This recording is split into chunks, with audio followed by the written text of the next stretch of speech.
friends. So we are fortunate today that Padmashree Professor Alaka Deshpande is addressing us on approach to a case of cough. Cough, which is a very common feature of our practice, more so in last 2 to 3 months, especially in patients who are recovered from COVID and which we know, like chest pain, could have varied etiologies, not only respiratory system.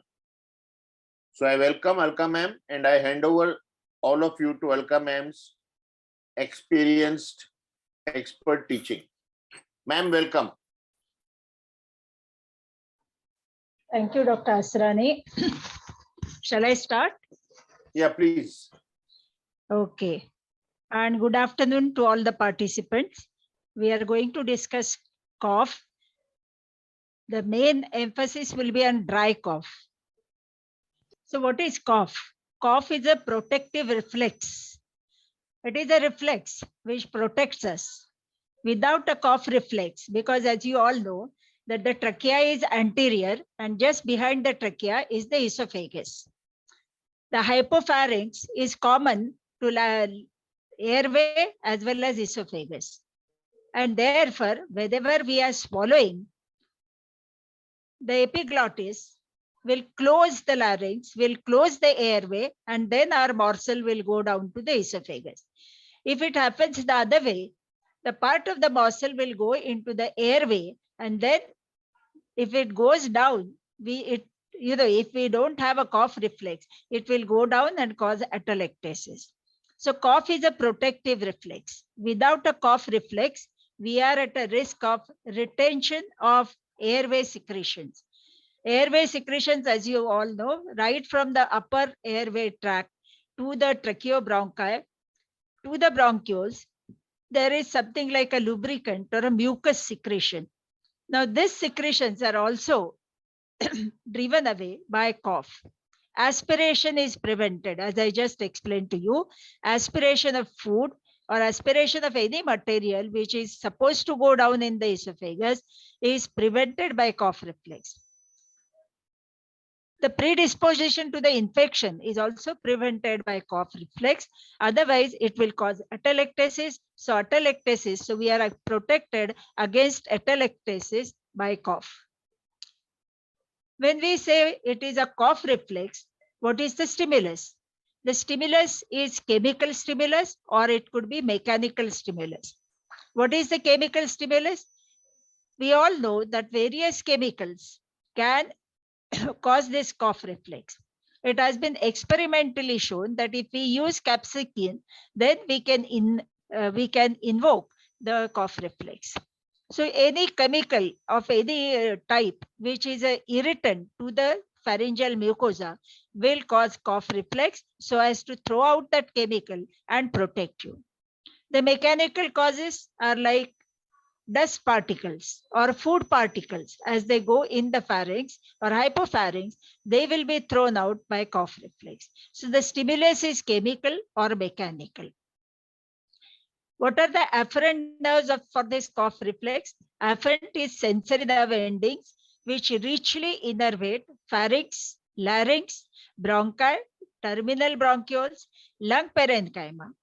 In addition, these nerve endings are also seen in external auditory meatus and esophagus.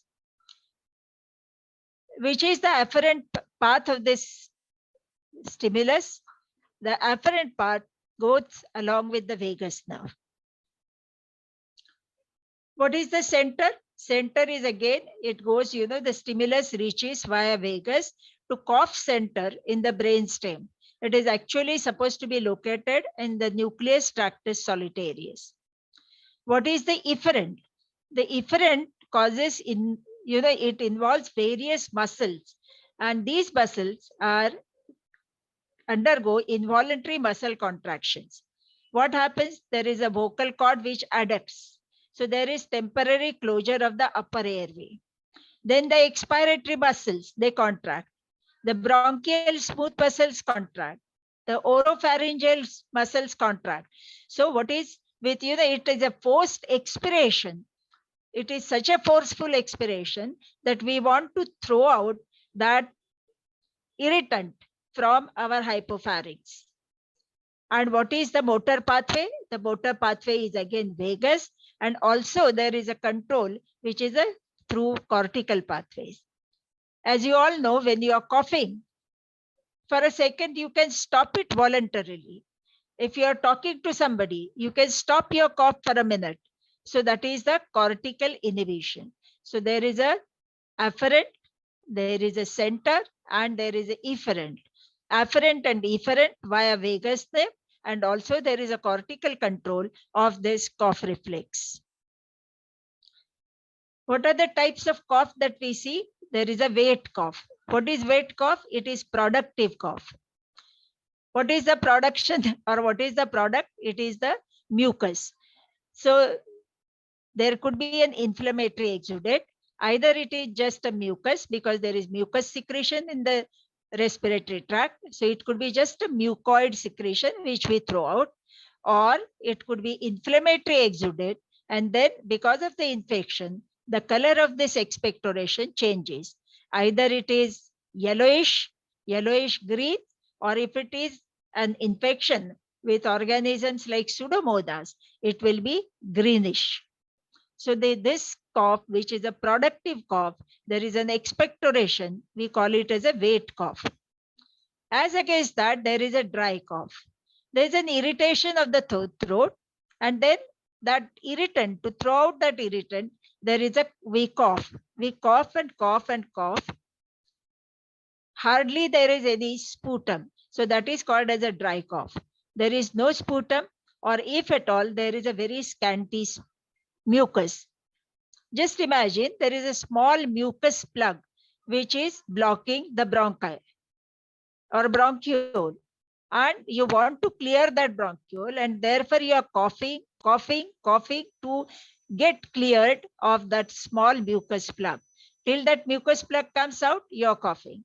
And what then comes out? It's a small amount of a mucus or mucoid expectoration. So the cough could be wet cough or it could be a dry cough. Then we can classify the cough on the duration of the cough.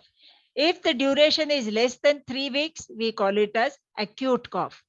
If the duration is 3 to 8 weeks, it is called as subacute cough. And if it is more than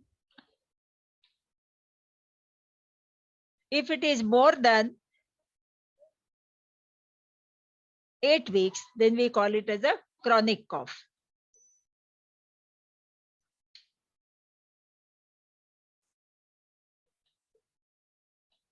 Just 1 minute. Okay. So what are the causes of this cough?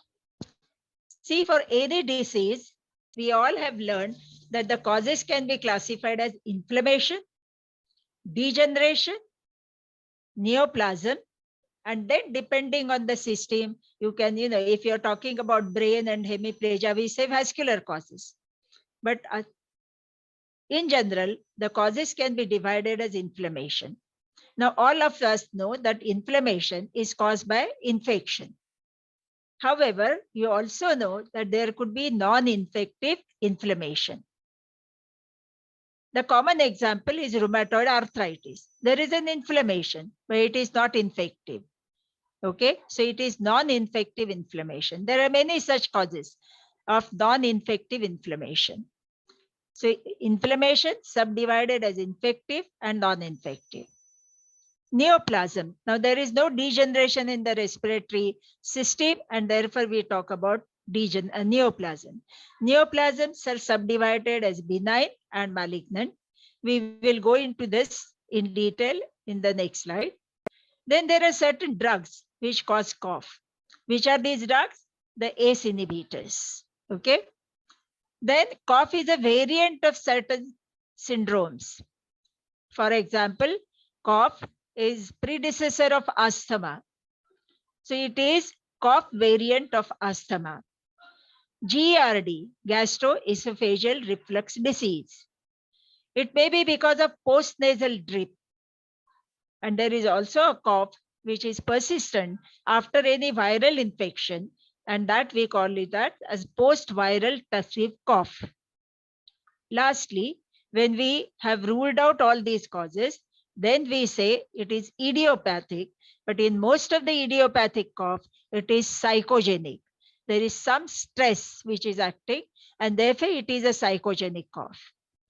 Many students, they just clear their throat when they see the head of the department, or they are under tension. When they are appearing in the exams, they are coughing unnecessarily. So it is a psychogenic cough. What are the infective causes of inflammation? Infection could be bacterial, viral, parasitic, and fungal infection. As you all know, the commonest bacterial infection of the upper respiratory as well as lower respiratory tract is streptococci. So it could be streptococci or it could be strep pneumoniae. And then various other infections, bacterial infections also we get. It could be Klebsiella, it could be Pseudomonas. Depending on the pathology, we will get infective bacterial infections of the lower respiratory tract. Viral infections, the commonest is our common cold. Okay, the flu viruses, all these viruses will cause upper respiratory tract involvement. There is an inflammation of the mucosa of the upper respiratory tract, and therefore we get viral URTI. Parasitic, I'll just show you in the next slide. And the fungal, usually it is oropharyngeal candidiasis. Either it is because of the antibiotic overdose or it is commonly seen in HIV infected people. Now it is becoming less and less because of the ART therapy. But otherwise, oropharyngeal candidiasis, when we used to see, it was not only covering the tongue and the buccal mucosa, but it was extending to the pharynx and also to the esophagus. And this time, because of this, the commonest symptom of this patient, because of oropharyngeal candidiasis, will be odynophagia, that is painful swallowing. But at the same time, because of this painful swallowing, the sensory nerve endings will be stimulated and the patient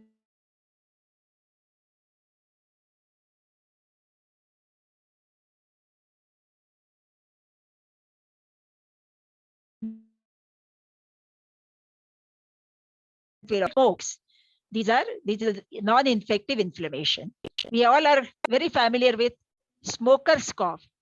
So in the smoker's cough, what is it? It is the smoke which is irritating the tracheobronchial mucosa and causing a cough with a very scanty mucoid expectoration. Mechanical irritants, very commonly the dust. If you are exposed to the dust anywhere, it will cause a cough because you want to throw out the dust particles. Food particles. Okay, so these are some of the mechanical irritants which will cause the cough. Coming to the neoplasms, the neoplasm could be in the bronchus, adenocarcinoma, or it could be lung malignancy.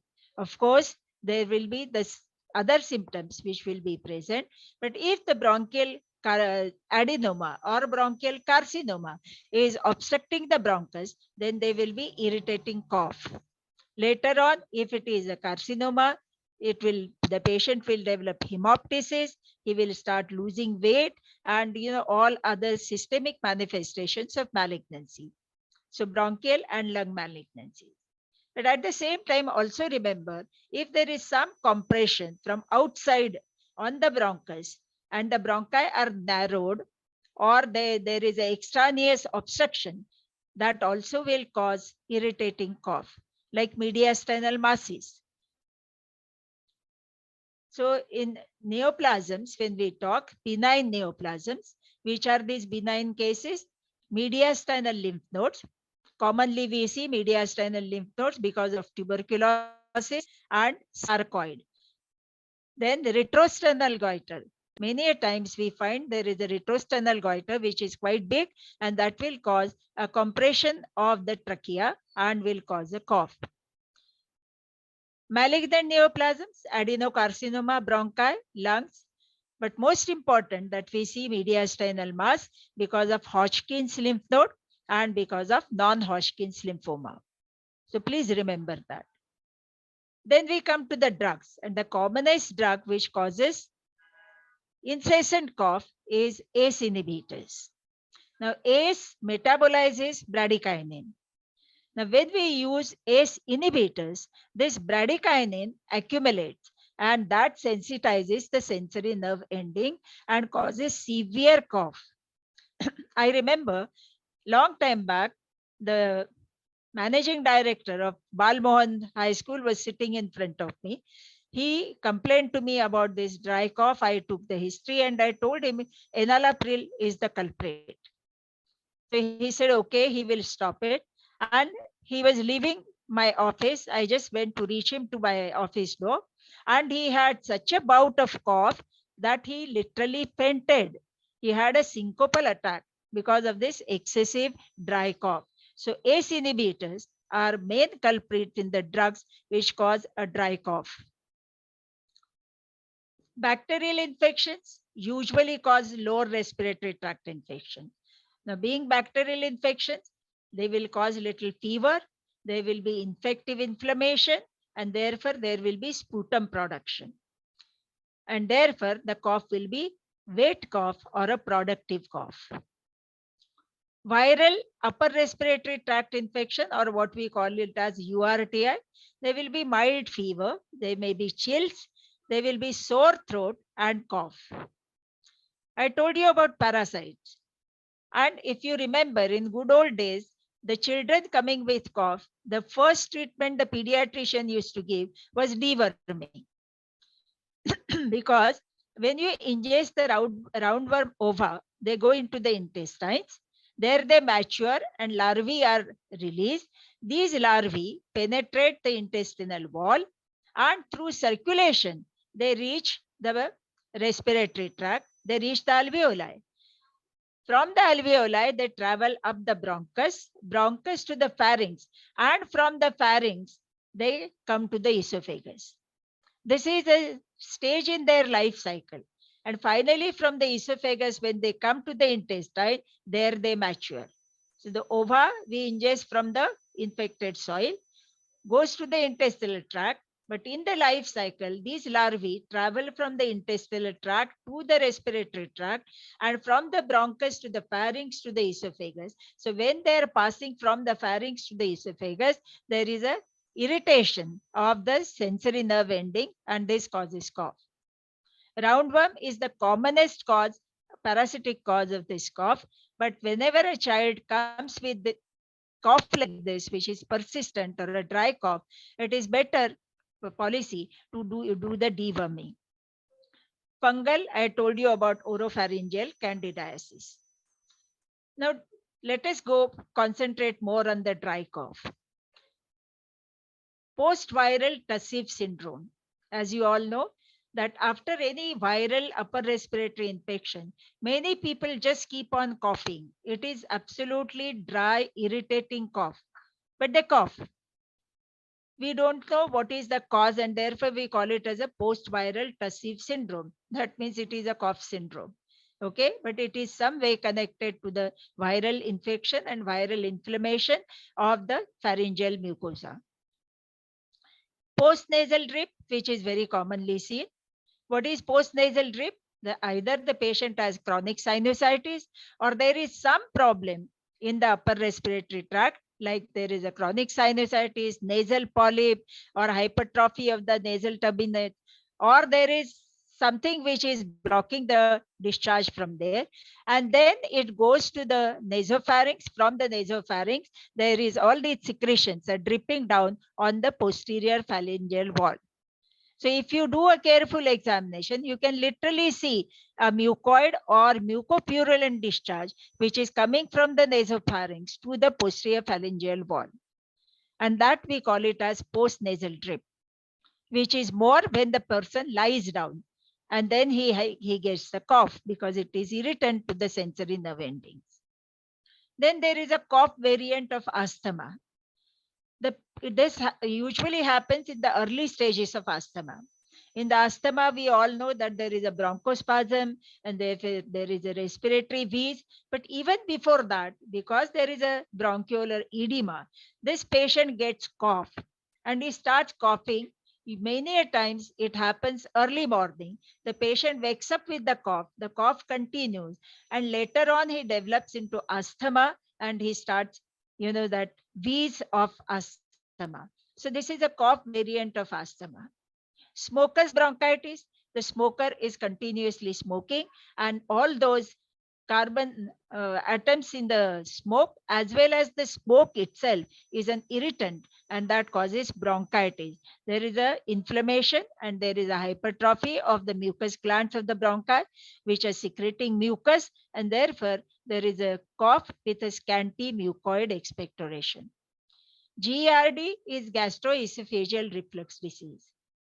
Gastroesophageal reflux disease, as I told you, the vagus also supplies the esophagus, and therefore when there is a, now acid is not supposed to come to the esophagus, but there are conditions where the acid can travel up, or the stomach content they travel up to the esophagus, and then we get gastroesophageal reflux, which reflexly irritates the respiratory tract, and therefore there is a cough. I told you about worm infestation, particularly the roundworms. And then we talk about tropical eosinophilia. Many of you are aware about this eosinophilia.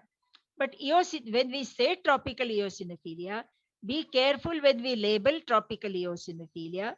Unless the eosinophil count is more than 40% of the total, it is not eosinophilia. So if the person is having some eosinophil count, which is 8%, 10%, 20%, it is because of allergic diathesis. So the person is allergic to something, and that allergy is manifested as rise in the eosinophil count. When it is 40 or more than 40%, the patient complains of dry cough, he complains of shortness of breath. Occasionally, you will get wheeze also in these patients, but when it is more than 40, we have to treat the patients differently. Then only we call it as tropical eosinophilia. If it is less than 40%, rule out worm infestation. And if the deworming has been done, then you can only continue with antihistaminics. ACE inhibitors, enalapril I told you, mediastinal mass, TB lymph nodes, retrosternal goiters, lymphoma. And finally, hyperventilation. We all know we used to call it as hystericals. Okay, the patient was seeking an attention of the family members or the other people around the patient, and therefore he starts hyperventilating. He's taking breaths, which are shallow, and he goes on hyperventilation like that. And that hyperventilation washes out the CO2 from the lungs.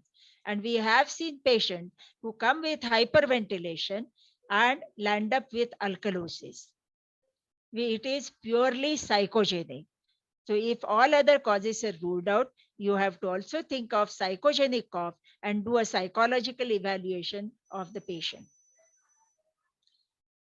So this is the background I have given to you. Now we come to the clinical evaluation. Take a detailed history. What is the occupation of the patient?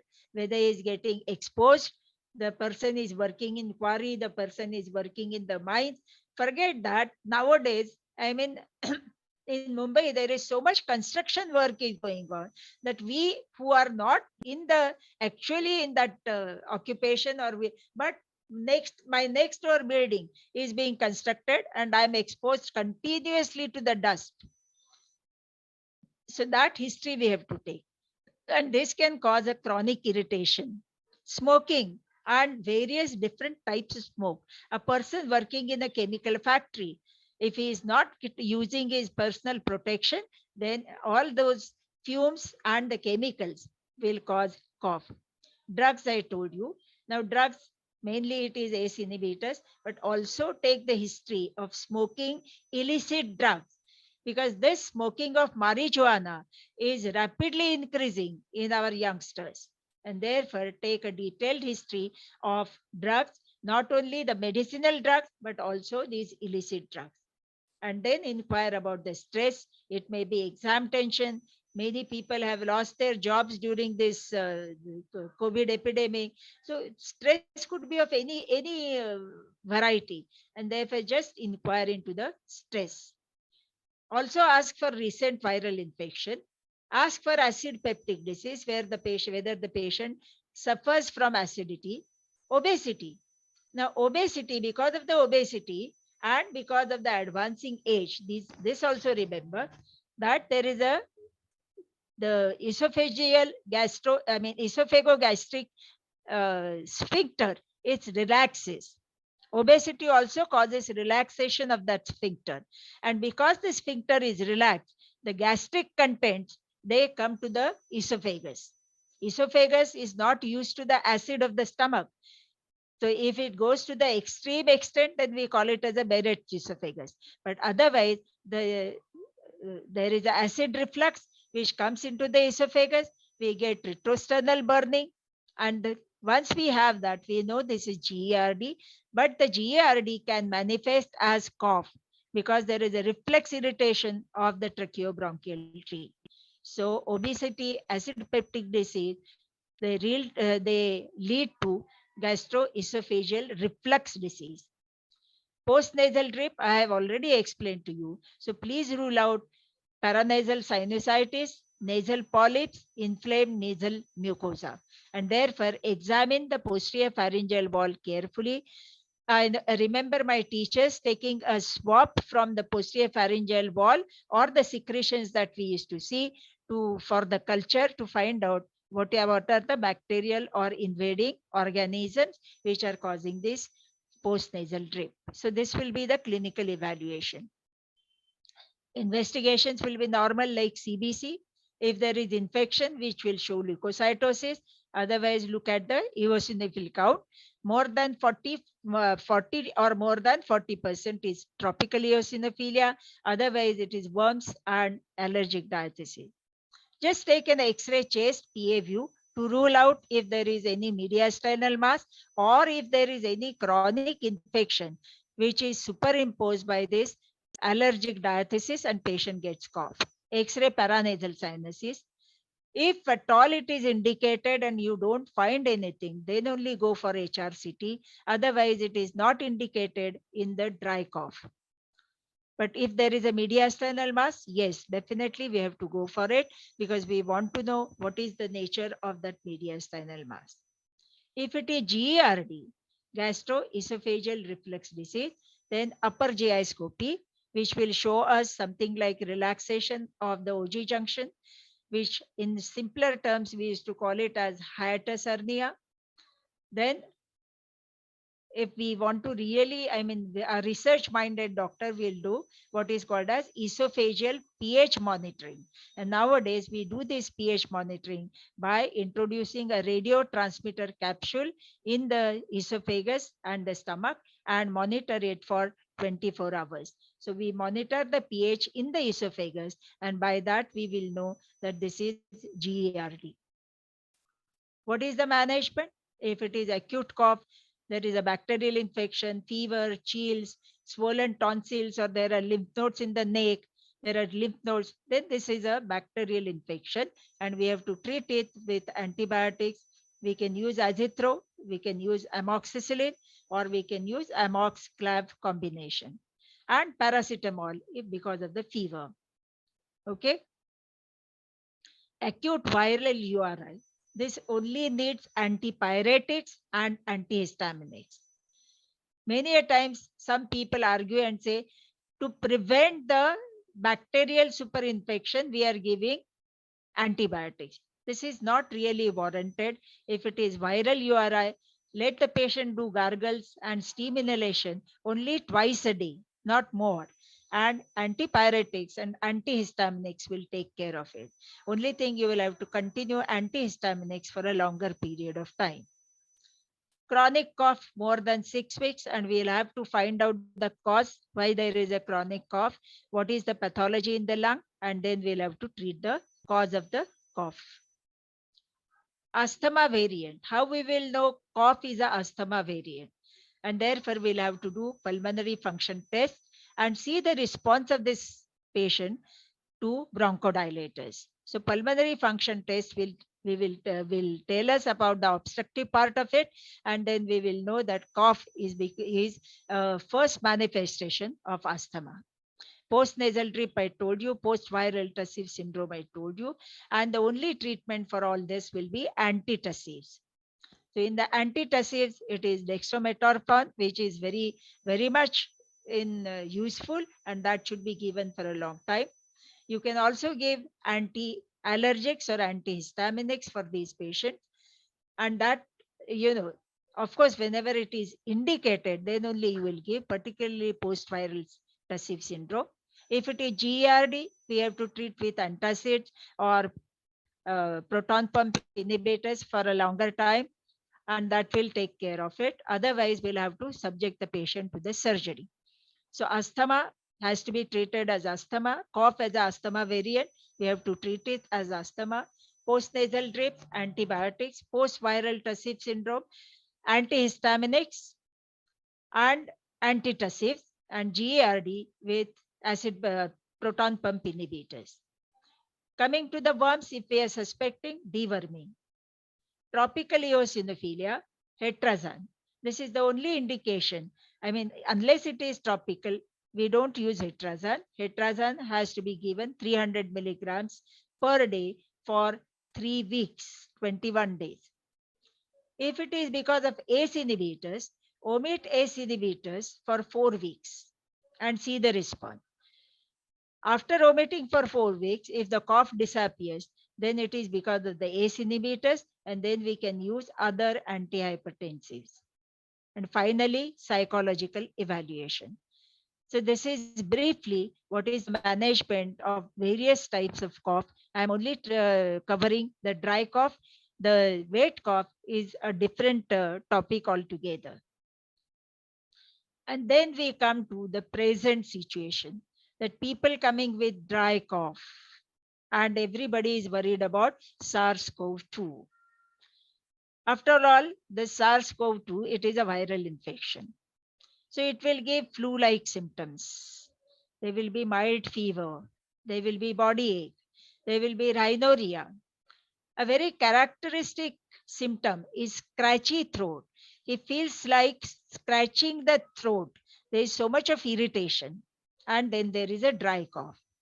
Now, most of these symptoms were seen also in earlier COVID, but now we are talking mainly about Omicron. And Omicron, the most important findings are these. But also remember, about 1/3 of the patients can also come with cough with mucoid expectoration. Let me also tell you that this SARS-CoV we are facing for last 2 years. All over the world, the people are seeing the cases. And there is so much of medical literature which is coming out that it is most of the time confusing, because these are not peer-reviewed articles. These are not randomized controlled trials.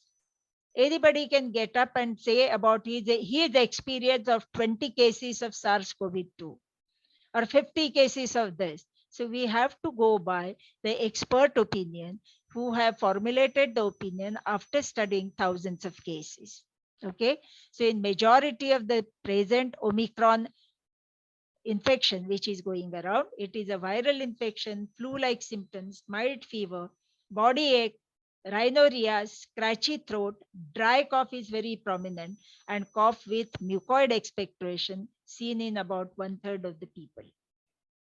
Investigation, if you are suspecting, if the patient is exposed and if you are suspecting, then first is rapid antigen test or RT-PCR test.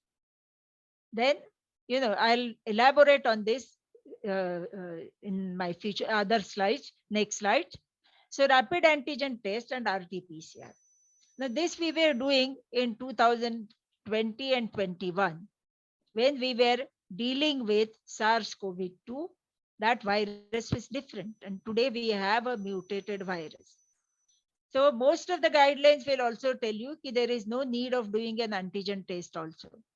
But if possible for you, do an antigen test. RT-PCR is little expensive and takes 48 hours to 72 hours. But monitoring SpO2 is feasible, possible at home. X-ray chest is also not indicated, but if you are really suspicious of something, then do the X-ray chest.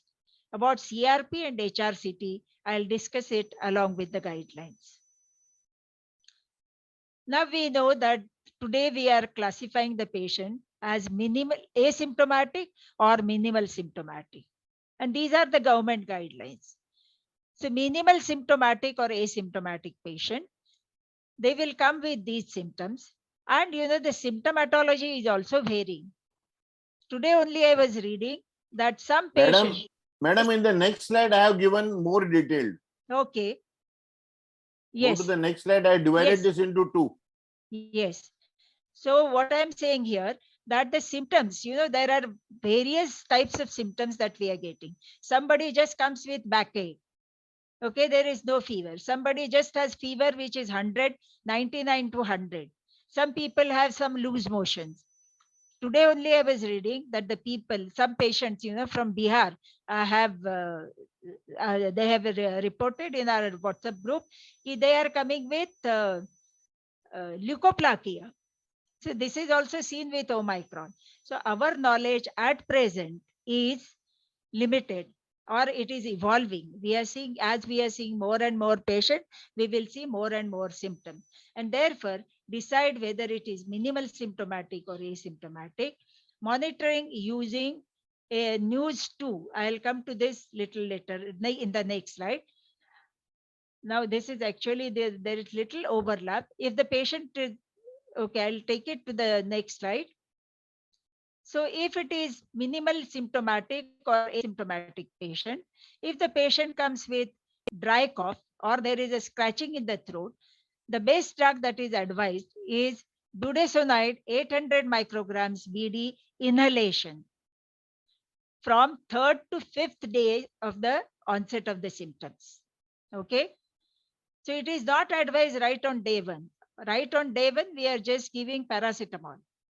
And then follow up the patient with your SpO2. And this is most of the 85% of the patients or more than that are mild Omicron infection. If at all they are having this persistent cough, dry cough, or there is a scratchy throat, you may try budesonide inhalation. Monitor using NEWS, that is news, and it is a short form of National Early Warning Score, which is shown in the next slide. So monitoring using news 2 in home isolation. Now you will ask me next question. If we are going to advise home isolation, then we have to tell the patient also that he is COVID positive, and therefore rapid antigen test will be better, which will be a guide to us also, and the patient also will know that okay, he has the infection, so he has to isolate himself. If he improves with this budesonide, continue inhaled steroids for 3 weeks or until the symptoms disappear. So this is the management of mild or asymptomatic patient. Now, asymptomatic will not require it.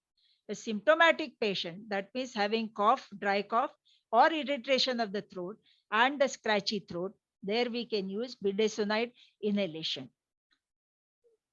Monitor using news 2 in home isolation.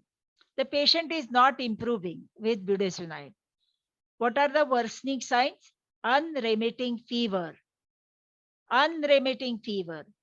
In a mild or mild patient, we will get fever up to 100, maximum 101, but that will last for a day or 2. Maybe the patient in the first 2 days has responded to your paracetamol or dodo, but after another 2 days, he starts spiking again. So that is a sign of worsening. Unremitting fever, that is a second spike. So unremitting fever is a high fever, not remitting. Cough, breathlessness, respiratory rate more than 20. Most important is decreasing saturation. The saturation is less than 94%. So what is important is monitoring SpO2. altered sensorium. That means now there is a involvement of other organs and decreased urine output. So this may happen on the 5th or 7th day of illness. And at this stage, the national early warning score that we have seen, now we say that this is more than a mild infection, and therefore we will do CBC, CRP, LDH, fasting blood sugar, chest X-ray, and HRCT if needed. So respiratory rate more than 22, oxygen saturation is falling, systolic blood pressure is less, pulse rate is increasing, level of consciousness is altered consciousness, or there is a new confusion, and temperature is rising. Similarly, urine output, if it is reducing, it also points to the kidney involvement. Now, this is the protocol that they have given, comprehensive guidelines of the management. So once you know that the patient is asymptomatic, what are the do's that we have to do? So wearing the mask, even if it is asymptomatic patient, he must wear a mask, physical distancing, hand hygiene, and cough etiquette. Okay, that is most important. Other things are not necessary. But if it is a mild infection, the patient is having some fever, body ache, then of course wearing the mask, physical distancing, hand hygiene, cough etiquettes, antipyretics, paracetamol, antitussives, SOS, inhalation, budesonide, and oxygen support if the saturation is falling. But if the saturation is falling more than 90, I mean, it is oxygen saturation is less than 93, the patient goes to the moderate case, and therefore the patient will need hospital reference and a hospitalization. So as a family physicians, we are restricting ourselves to the asymptomatic and mild cases. Now, how to conduct a 6-minute walk test? We are measuring SpO2, but just remember, before we measure the SpO2, we must instruct the patient that he must rub the hands. The hands have to be warm. With the exposure to the cold, there is a vasoconstriction. And if you measure SpO2, I have seen some patients coming running that their SpO2 was 88. The hands were absolutely cold. In Pune, in Kolhapur, in Satara, and now with the cold wave, people are having such severe, the coldness of the peripheral extremities that do not measure O2 when the extremities are cold. So he has to rub the hands and then measure the SpO2. Then the best indicator or parameter will be 6-minute walk test. How do we do 6-minute walk test? A 6-minute walk test is an established, simple clinical test to assess cardiopulmonary exercise, which is used to unmask hypoxia. Okay? Patient with pulse oximeter attached to his finger is asked to walk in the confines of his room. We have isolated him, but then he has to walk continuously for 6 minutes in the confines of his room. Any drop in saturation below 94% or an absolute drop of more than 3 to 5%, or the patient is feeling unwell while walking, he feels shortness of breath while performing the test, or at the end of 6 minutes. These are the significant findings, and such patient is labeled as positive for 6-minute walk test. Patients with positive 6-minute walk test may progress to become hypoxic, and hence early admission for observation or oxygen supplementation if necessary is recommended. So please do 6-minute walk test on your patient with pulse oximeter, which is attached to the finger. The test can be repeated every 6 to 8 hours of monitoring in home setting. It should not be done in patients older than 70 years, those with uncontrolled asthma, or pregnant patients. Okay, we will get false positive reports. because the respiratory capacity of an aged patient will be less. The uncontrolled asthma, naturally there will be some amount of hypoxia. So please take history in detail, isolate the patient, and in his room, he has to do this 6 minutes walk test. But these are the prerequisites. Rub the hands have to be warm, attach the pulse oximeter, and then he walks in the room continuously for six minutes, and he has to note down his SpO2, if he is feeling unwell, if he is feeling breathless, okay, and that is to be noted, which indicates that he may go into a next stage. Rational use of HRCT imaging. HRCT scan of the chest provides better visualization and the nature of lung involvement in patients with COVID.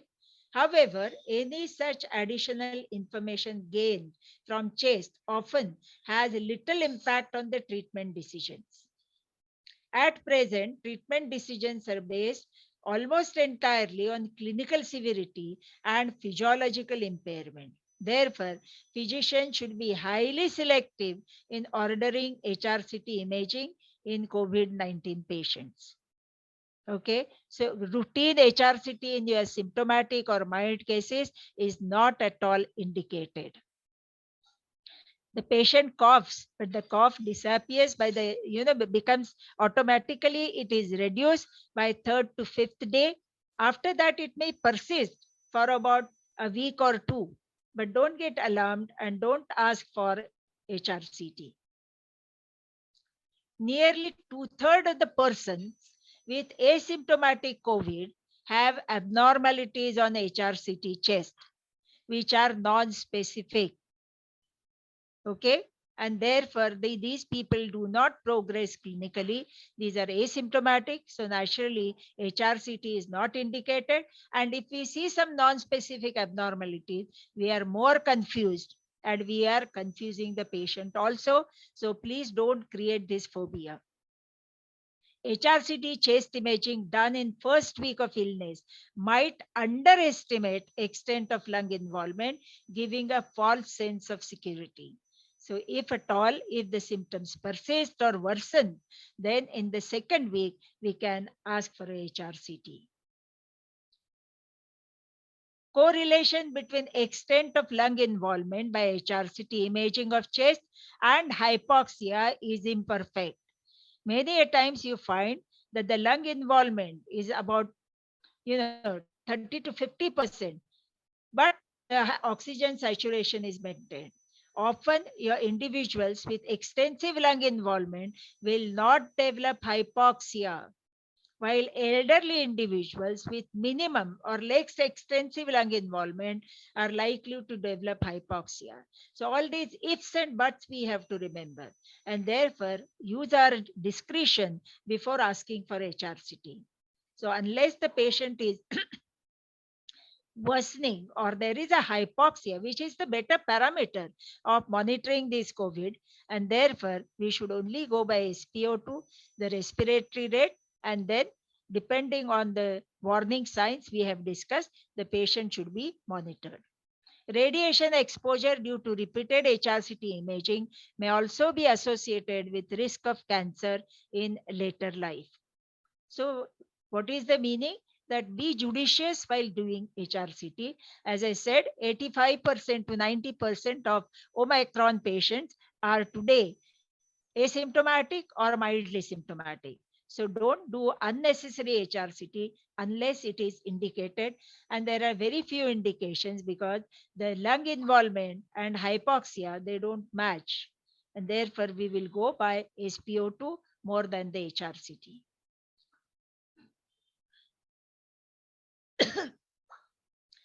Situations when HRCT chest should not be done for purpose of diagnosing, because it is more confusing, and radiologists amongst themselves are not very they are not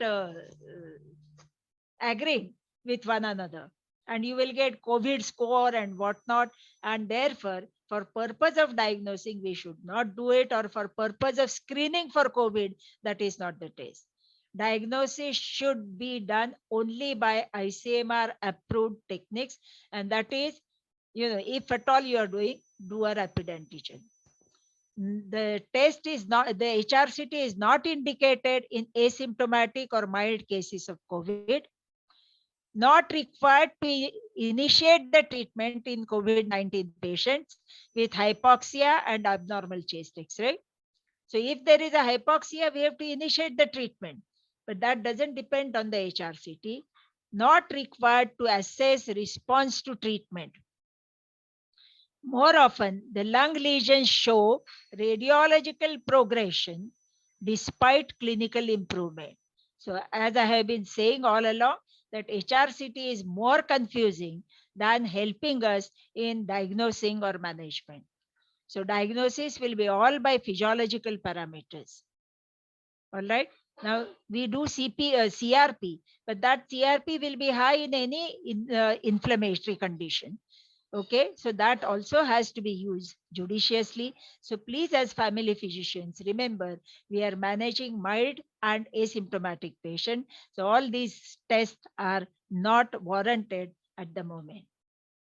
Appropriate indication for HRCT: suspected or confirmed cases of moderate COVID who continue to deteriorate clinically even after initiation of appropriate therapy, especially when there is a high risk of invasive fungal infection.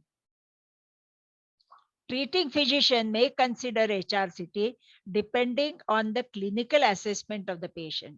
So this is mainly for the hospitalized patients, okay, and not for the patient who are isolated or home isolation. Now this one photograph I wanted to share with you. This is sent to me by one of our physician colleague from UP. The patient was diagnosed as COVID and he was told that he has corona infection. So the way he vigorously started, he was mildly symptomatic. The way he vigorously started inhalations and gargles, and this is the end result. And now how will you treat this? You can also see the ulcerations, and there is a aphthous ulcers and small amount of leukoplakia. So these are the things which we are seeing. And therefore, when we ask for inhalations or gargles, be judicious. Twice a day is enough. And it is not that steam, from the boiling water and that whatever the our colleagues from Ayush teach us that take it from one nostril, leave it from another nostril. It is really damaging the nasal mucosa and the pharyngeal mucosa. And that really doesn't help. It is only a little symptomatic relief because of the heat, that there is a vasodilatation and you feel little relief. So that is really not indicated. So once again, I come back to the same thing, that Omicron cases have been increasing. Fortunately, for last 4 or 5 days, there is a flattening of the curve now. But these things, the HRCT, CRPs are not indicated. If the cough persists, if the fever persists, and if the hypoxia is worsening, then there is an indication for doing biochemical tests like CRP, because that may tell you or may alter the treatment of this patient. Okay, now I just wanted to tell you about the corticoids, the steroids. The use of steroids in the early stages, particularly asymptomatic or mildly symptomatic cases, is detrimental. So please refrain yourself from using systemic steroids. Inhalational budesonide is enough in the mildly symptomatic cases, if at all indicated. But do not use systemic steroids in these people, which are detrimental. They will be used only if the CRP is increasing, and then in that case, the patient will be hospitalized, moderately severe case, and therefore it will be used. Now there is so much of hype going out about molnupiravir, because it is an oral drug, it has to be given and it is very good results. But it has to be started in the first 5 days when we have not even made a diagnosis. Secondly, because of its teratogenicity, the males as well as the females have to use or resort to the best contraceptives for next 3 months. And at the end, I would say that ICMR has not recommended molnupiravir for the use in COVID patients. There are many better drugs, and therefore, just because it is an oral drug and it is blah blah blah, the side effects are severe. We do not know about these new drugs, so please wait, don't venture it. As a family physician, we will restrict ourselves to inhalational budesonide and monitoring of the patient. Once the patient is there is Hey, slight change or deteriorating, we can sorry. refer to the hospital. Ma'am, sorry to disturb you. Like there is no text in the slide. No, there is no text, Okay, okay. Okay, this is the end. So I just wanted to add that corticoids or steroids, which should not be used inadvertently in all the patient, they are detrimental. And I just wanted a word of caution about molnupiravir, because these things are not highlighted by the industry and by the so-called experts in the field. Okay, so please be careful about these two drugs. Thank you very much for your patient listening.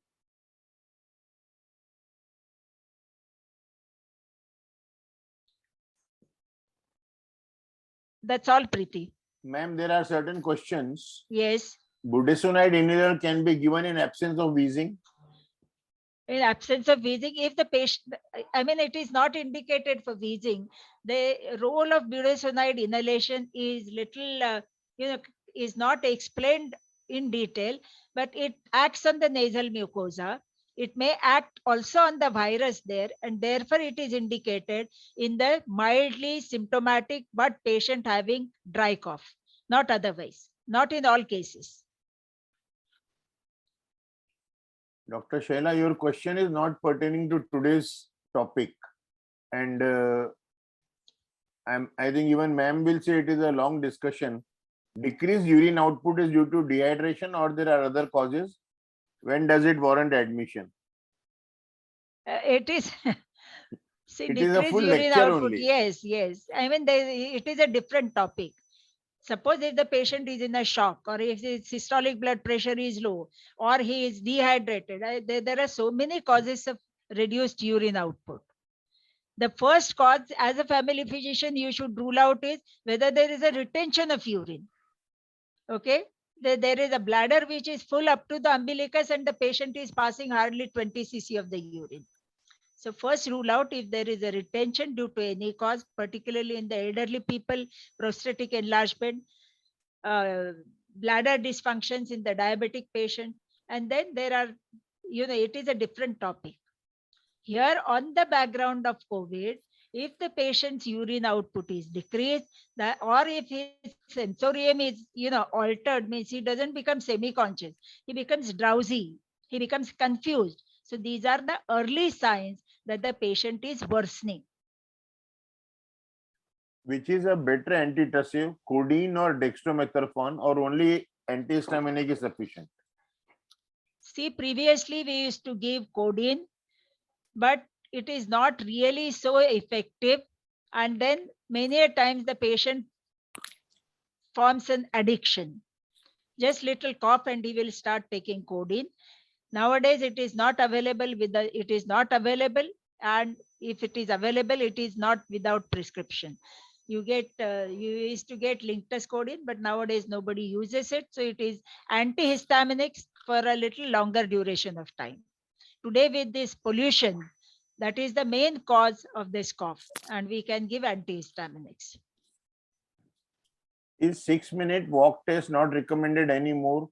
SpO2 above 94 at rest is what we have to check.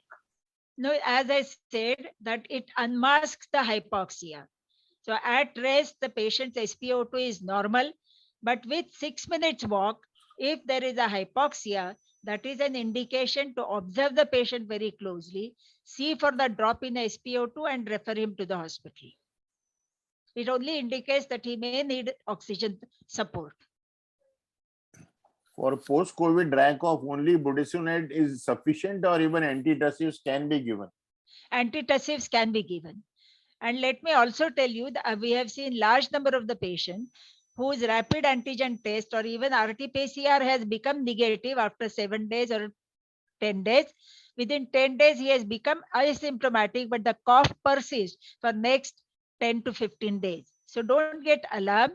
There are many such symptoms which persist. Because as I said, this is a new disease. We have to be observant. We can document it, but don't get alarmed.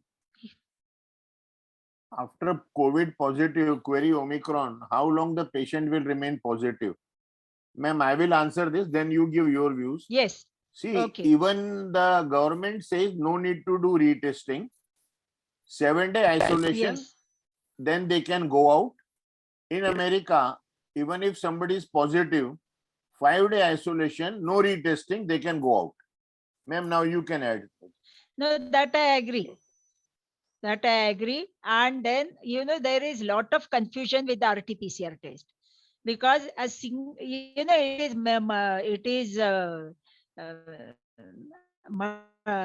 is the virus which is identified by the test, and the test can remain positive even up to 3 months, but the patient is non-infectious. So it is that small portion of the RNA which is being multiplied by the PCR test, polymerase chain reaction. So this polymerase chain reaction is causing multiplication of that small RNA segment, and RT-PCR comes positive. So therefore, these tests have lost their values in what shall I say? Recovery. For recovery. In recovery, not in diagnosis, but in the recovery. Sometimes dry cough not relieved with antitussive and anti-allergic, no wheeze, what to do? It's very difficult, and therefore then you have to reassure the patient it may be something psychogenic. Then if 6-minute walk test is not to be done in 70 plus, how do we unmask hypoxia in them? I think in 70 plus, it may not remain masked also. It will be evident. Yes, no? yes, it will be evident. Because the lungs are, have Already lost quite a compromised. bit of elasticity. Lungs are already compromised. The respiratory vital capacity is reduced, and therefore there will be a small hypoxia already. Should budesonide be given in every mild case? No, I don't No, think. no. Unless severely symptomatic. Yes. Unless the dry cough is very persistent or the fever is not responding. Fever should respond within the first 2 to 3 days. Then it is not indicated. Is it necessary to add anticoagulant in mild or moderate case? No, No, not no, in this way, not no, at all. No. We are Because, not even doing D-dimer. When we are seeing large number of the patients, this D-dimer again is losing its shine. Because D-dimer, there was a big hype in 2021. But then we realized that there are many patients with D-dimer of 3,000 and 4,000 without having any problem. And then it comes down. So we are unable to explain that, and anticoagulants are not required. Then there are many such questions, which have cropped up. That elderly patient on aspirin, should we give anticoagulants or not? It's very, very difficult. I must share a case here. A patient of mine in the second wave. Yes. Last August, he got COVID and we did D-dimer. It was 7,000. My God. I got worried. We admitted him at 7 Hills BMC Center. They did not give him anticoagulant at all. Yeah. Because he was fine. He didn't have hypoxia. His X-ray chest was normal. CT was not done. So I think we as family physician are at times having overreaction, worried that we should not miss out. Yes. Is fluticasone as efficient as budesonide, both inhalation form? I feel that in this COVID, only budesonide work has been done, not of fluticasone. So you can give fluticasone for a severe rhinitis or polyp or sinusitis, but in COVID, I would say stay away. I don't have a data on that. What about doxycycline, azithromycin, ivermectin, montelukast? Nothing is being used this time. Nothing is used. I saw 2 kids, 10 years and 7 years, with first febrile convulsion, EEG, MRI normal, HRCT 320, COVID score. Can you comment how long to continue anti-epileptic medicine? Were they COVID positive? We presume they are COVID positive. But Dr. Varsha, if you are sure that they were febrile convulsions, 10-year-old, though, I will not think it is febrile. Even 7-year-old, I don't think it is febrile. Hmm. So EEG, if it is epilepsy, then you have to treat as 2 years of no convulsion. Yes. Yes. Can fluticasone nasal spray like Aziflow help in COVID like budesonide? No. No. Role of tachycardia unproportional to fever in early COVID in management and prognosis. See, tachycardia, I would give my input first. Ma'am will, of course, say. I think is more due to anxiety here. Like I have seen Yes, it fever is of 101, pulse some rate 130. some contribution from the fever itself, because of the rise in temperature will also cause rise in pulse rate, but it is anxiety. The moment you declare them that this is corona positive, it is anxiety. But today somehow, over last few days, the people are four family members in everywhere. I'm hearing this, that all the four family members were positive. We are living in four different rooms and things like that. So people are now taking it more like a flu. And if there are 4 family members all sick and there are only 4 members, then they don't need to be in separate rooms. They can live together. Yeah, I know. In scratchy throat, not much cough, can we use budesonide inhaler? Not indicated. Mm. Ma'am, there are a lot of good compliments on the excellent talk. Dry Thank you. cough persistent even after budesonide 2 weeks post-COVID, patient having no other complaint. What else can be added? Nothing can be added. It will go on its own. It will go away. In mild COVID, post-nasal drip is seen more often and for longer period. Is decongestant antitussive enough for PND or something more needs to be prescribed? Now, see, post-nasal drip is not seen with COVID. It is seen with the nasal pathology. So please rule out a nasal pathology. There may be chronic sinusitis which was already there, or there may be a polyp there. So for that, we'll investigate separately and treat. Do we give antibiotics with MDI? No. No antibiotic for COVID. No. It is a Post-nasal viral any infection, specific and syrup? viral infection, and all the complications are because of pathogenesis caused by this virus. So there is no role of antibiotics. Previously, if in the when we had nothing, that time we were offering this azithromycin, doxycycline, ivermectin, everything. But now it is no. The experience teaches you. Specific syrup, any syrup containing dextromethorphan you can use based on the patient's history of diabetes or whatever. Yes, you can use. See, these two are different conditions, and we have to monitor blood sugar in any condition.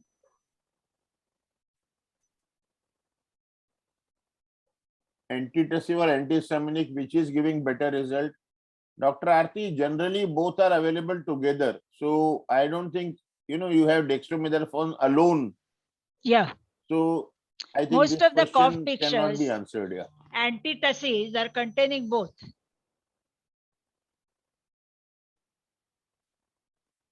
If they want to go abroad and if RT-PCR positive, what he should do? Then I Oh. think he has to show that I was positive on this date and it is still positive, then they will accept you.